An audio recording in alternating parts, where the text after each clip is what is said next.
Hey, what's up, Guardians? TBL here, bringing you some more ongoing coverage of Destiny's very first expansion pack, The Dark Below, on the PlayStation 4. Now today we're going to be covering the very first story mission offered to you by Eris Morn, the Fist of Crota. Eris Morn, of course, being the all-new vendor and story NPC who's located in the tower. This mission does take place on Earth in the refinery zone near where you fight Sepix Prime, and asks that you take out one of Crota's generals. Now, as is the norm with all of the story missions in the expansion, Eris Morn actually does the narration herself, so let's take a listen. We went to the moon seeking vengeance, but it found us first. Crota, the son of Oryx. We'd never faced anything like him. In the end, only I was left. Crota and his armies destroyed our moon. If we don't stop them, I fear Earth will suffer the same fate.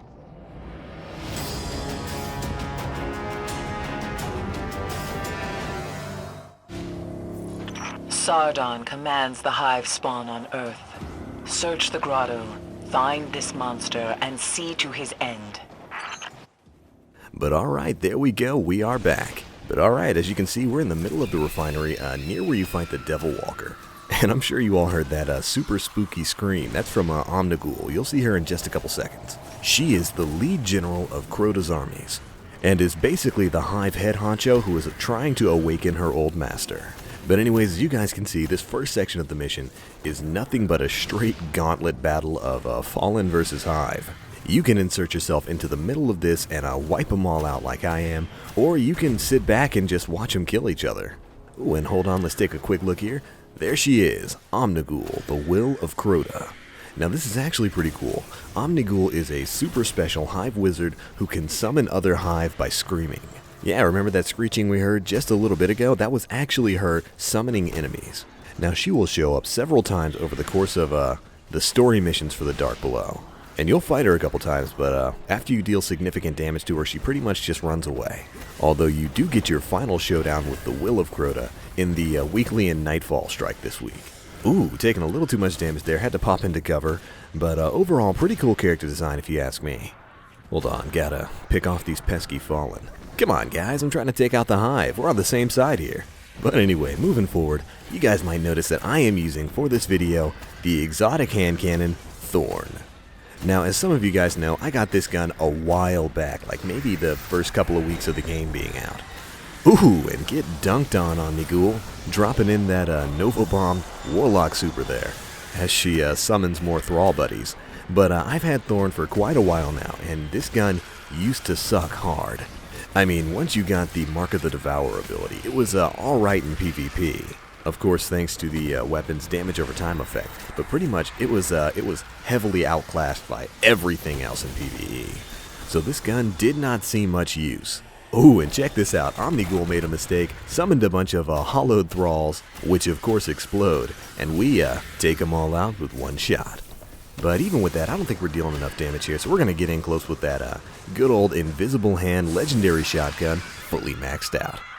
She didn't want to mess around with that. And as you can see right there, once you've dealt enough damage to Omnigul, she will disappear. She's scared of that Warlock.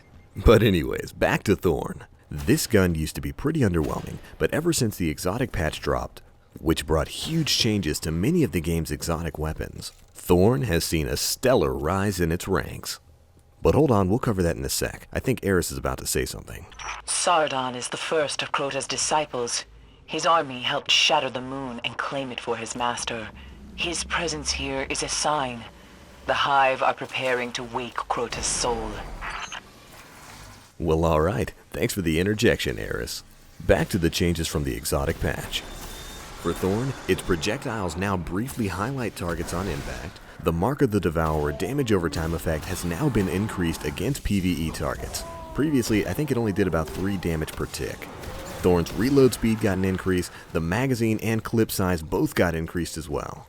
And the weapon's overall stability and handling were basically improved, making this weapon much better than what it was before. Seriously, all the changes brought in the exotic patch were literally exactly what I wanted from Bungie in terms of upgrades for Thorn. Faster reload speeds, more ammo, more damage. That's just what I wanted. And tuning in here, we have picked up the Sword of Crota and we are going to town on these Hive. This thing gives you a ton of offensive power, but it's kind of hard to protect yourself as we get wiped out right there. Luckily for me, this is not a darkness zone, so we can just respawn. We'll see if we can make it through this time without getting bopped so quickly. But anyways, Thorn has seen a lot of improvements that in my opinion make it one of the best weapons in the game now. It may not be Hawkmoon good, but then again, what is? But Thorn can still hold its own now. And if you've got the exotic bounty or the weapon itself, believe me, it's well worth your time now. But alright, that's enough about this old hand cannon of mine. Let's take a look back at things. We came back with a vengeance on some of those hive acolytes, cleared out this whole area, and we are nearly at the end of the mission. So we say goodbye to the Sword of Crota, and then head down into the hive catacombs to face the final challenge. I survived for years in the tunnels under the moon, using the shadows as the hive do. Keep your eyes open. And alright, here we are in the middle of the grottos. This is the final part of this mission. In this section, you're going to wake up Sardon, a special hive knight, who you will then of course have to defeat. Now Sardon can be a little bit tricky, as his melee attacks cause a shockwave that can hit you from a distance, so I'm going to show you guys exactly what you should do to take him out with minimal difficulty. Once you start the fight, you'll notice you have a debuff called a Dark Burden. This prevents you from using your double jumps. This makes escaping Sardon very difficult, so you're going to want to do exactly what I'm doing here. Hop on top of this ledge and lure Sardon up. Once he's there, simply drop off the ledge and he'll follow you down. Then just hop right back on up and continue taking shots at him. He'll never even get a chance to swing at you. Now again, Sardon's melee attacks send beams of energy that deal a significant amount of damage, so it's best to stay away from him, and doing this is the easiest way to achieve that. And as you can see, as long as you keep jumping back and forth, he doesn't even get a chance to swing at you. So, simply continue this cycle, whittling down Sardon's health, until finally, he falls. And just like that, you've completed the Fist of Crota, the very first story mission in the Dark Below. Now, as per the usual, let's see what Eris has to say. Now that Sardon has fallen, come see me.